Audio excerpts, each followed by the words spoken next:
I'm already inside in the proving grounds. Right behind me, you can see all the ramps standing. They'll present and demonstrate new things. And well, I'm going to spend the day here and I'll be telling you everything there is. Everything I see, everything new. And for now, I'll tell you that they gave me a really special cap. A really special ramp cap with a new logo I hadn't seen before. Chelsea is where this plant is, this space is, this Stellantis testing site. It's huge. I've been here many times, of course. We're in Michigan, right next to Detroit and everything, but this exact town is called Chelsea.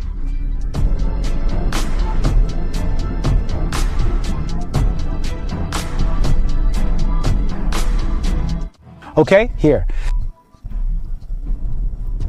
Arrival. There's a tent set up here. This must be where it will happen.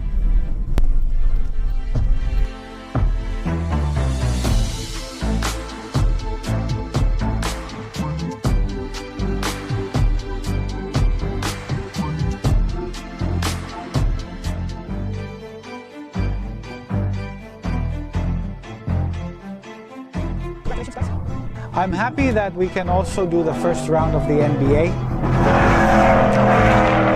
That sounds good. For those who have asked me several times, what am I recording with? What do I have here? Well, let me show you, because you know that most of the time I record myself. So Sony, this is the Sony A4. I have a 50mm lens also from Sony 1.2. Up here I have this mount. This is the DJI Cosmos Pack 3. I put it on.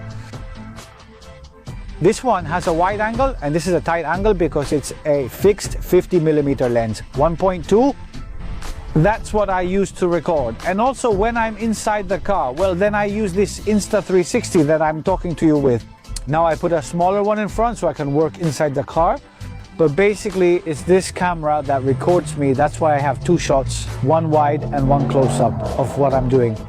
So you can see it because people ask me about that a lot. Whenever I discuss politics, you all ask why I get involved. Listen to this. I'm here at the Chelsea Proving Ground in Detroit, Michigan. All the Rams come out of here, Ram. I've told you before it's one of my favorites for many reasons. Engines, interior design, and more. When customers visit a dealership and find there are no more V8 S3 out of 5 switch brands. But the issue is other brands also stopped offering V8S. They took it from the Tundra. Now Ford is back with the Lobo featuring a V8. And these people in December, after the elections, because they didn't say it was after the elections, but if they did it in December, it was exactly after the elections. With Tron, they saw their world open up again to win back all the customers they were losing.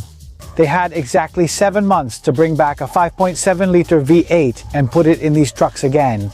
It's incredible, but that's life. Why do I want a V8 in this kind of truck? You don't want 6 cylinders, you don't want a hybrid, you don't want any of that stuff. Here we go all in.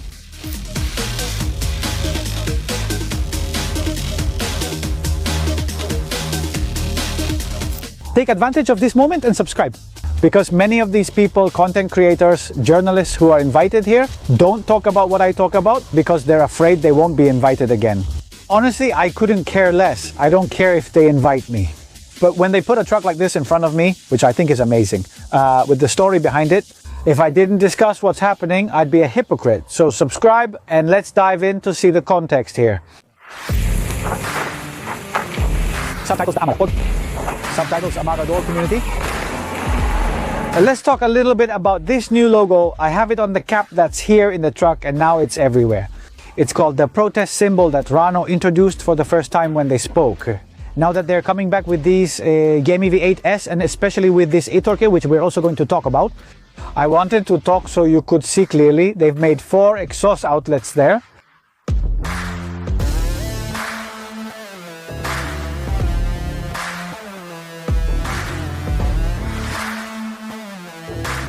It represents the classic head of the Ram fused with a V8 block, so they've made it pretty stylish with the 4 exhaust pipes.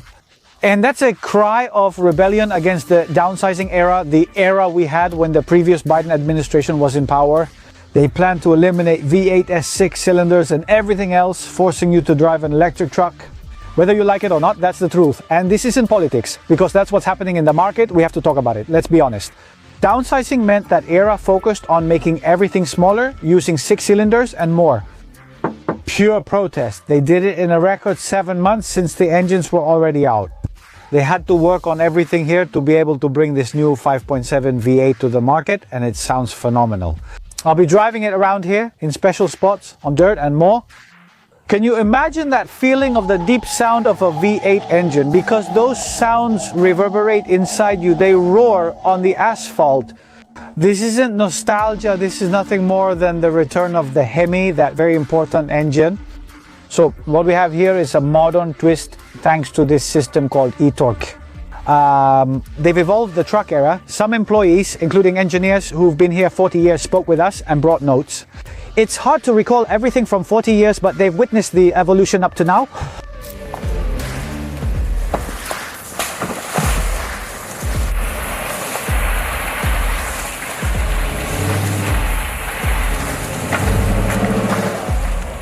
In 2025, when no one knew what was going to happen in the market, Ram replaced that big Hemi V8 with what we now know as the Hurricane i6. What happened immediately? So sales, they went down the drain. So Ram was under a lot of pressure because of what was happening in the country. The push to force you into an electric car, into an electric truck was very strong. It was very strong. Politics fully took over this market. What does Ram do now? Does he reverse? He turns upside down what they recognize as a big mistake. And they're celebrating it with a lot of pride, Like, you can't imagine the presentations I just had here with them now. The chief executive officer of Ram, whose name is Tim Kunitsky, said in English, "We screwed up." It means in Spanish, we messed up. When we removed the V8 Hemi, we really messed up. What's happening? That if they didn't do it, they would get fined. They would be fined. That same day, in under 24 hours, they received 10,000 engine orders.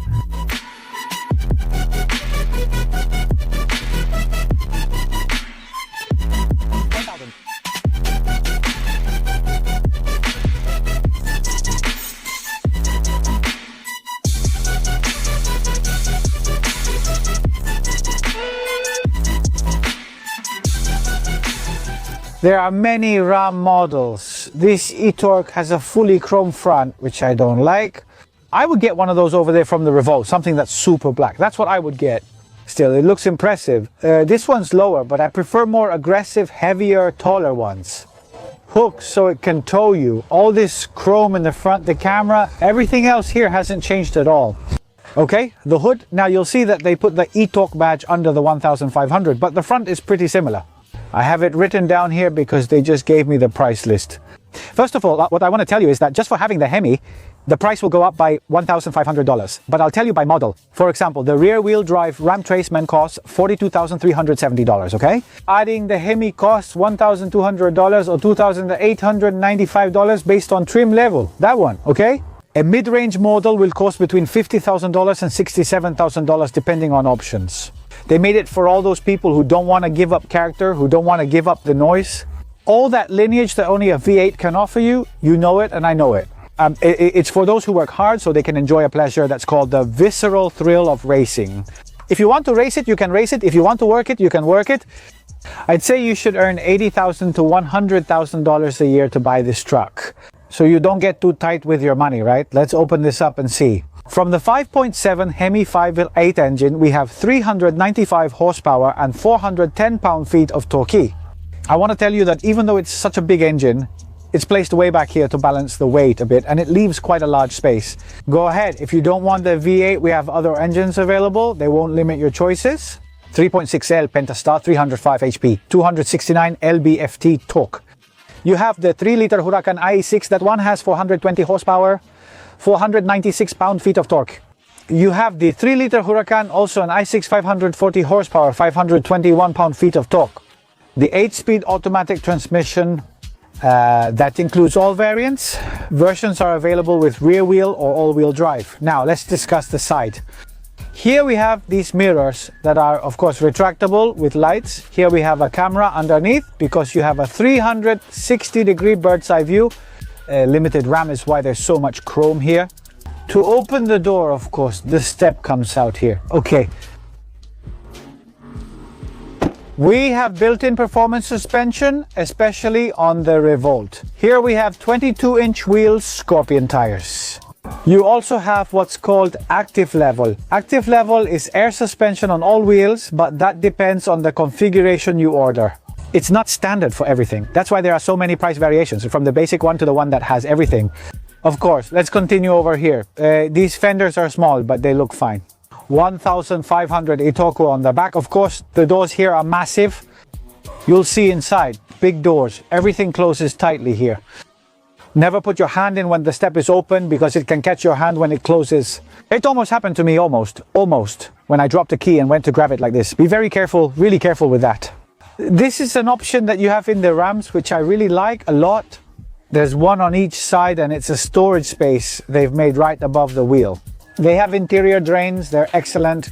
You can fit everything in here. Like I said, there's one on each side and I think this is fabulous, especially because we have light.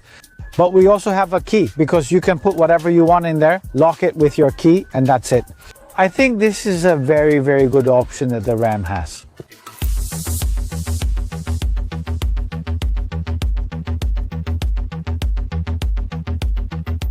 There's a lever here that you pull, and this opens up completely to create a bit more space. It would be for cargo, right?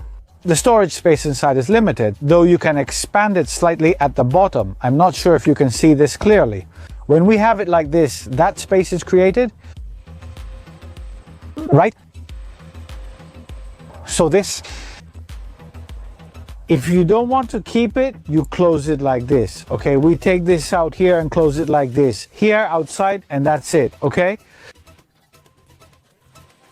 The mats, of course, are rubber, and when you open it at the bottom, there's also a compartment to store weapons wherever you want. Tools, whatever. Yeah, because a lot of people use this to go from home, okay?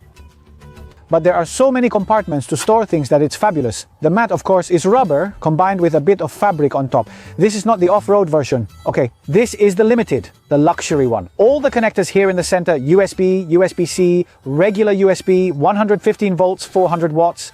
Everything's here. 2 cup holders on top. Now we lower it. Both go up. Okay. There are speakers in the doors because the sound system is Harman Kardon. We lower this here. 2 cup holders, we open it, and here there's much more space. Everything is super comfortable. The materials are pretty good. We'll have the mother-in-law windows up here at the top with more speakers up above. The space is fabulous. The space is very large. The sunroof, you'll see it when. I'm not sure if they'll let me take this one out on the street. Since the speed limit is 25 mph here, I want to see if they'll let me go out on the street for 15 minutes.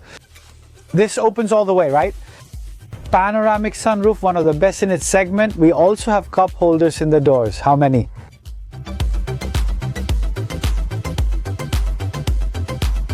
Always talk to the bosses, right? Because I asked if they would let me take the truck out on the street and they told me no. But I wasn't convinced. I spoke to a boss who agreed and said, let's make that happen. They're guiding me in since I can't drive alone. These are the proving grounds where they test every kind of car. This place is huge, but I can't walk around alone. And I'm following a bench in front of me so it can tell me how far we're going. Watch and I'll show you what this is.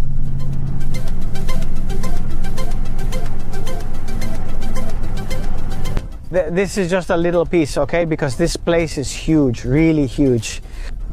Some places have 10 mph speed limits, others allow 25. Some places won't even let me record, but at least they're gonna let me go out on the street with this truck that's not even for sale yet. Well, it's already coming with this engine. And on my time, I don't know if you guys remember the Viper, but I had that chance to race here inside this proving ground with the Viper. It was something spectacular. We've been driving here for about 10 minutes and we're still inside the proving ground.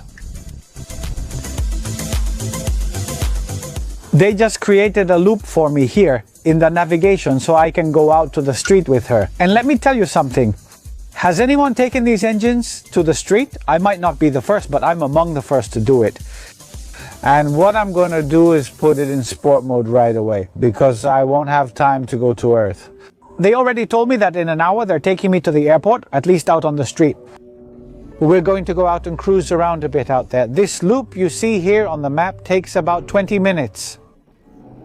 They told me that's enough for me to go out, speed up a couple of times.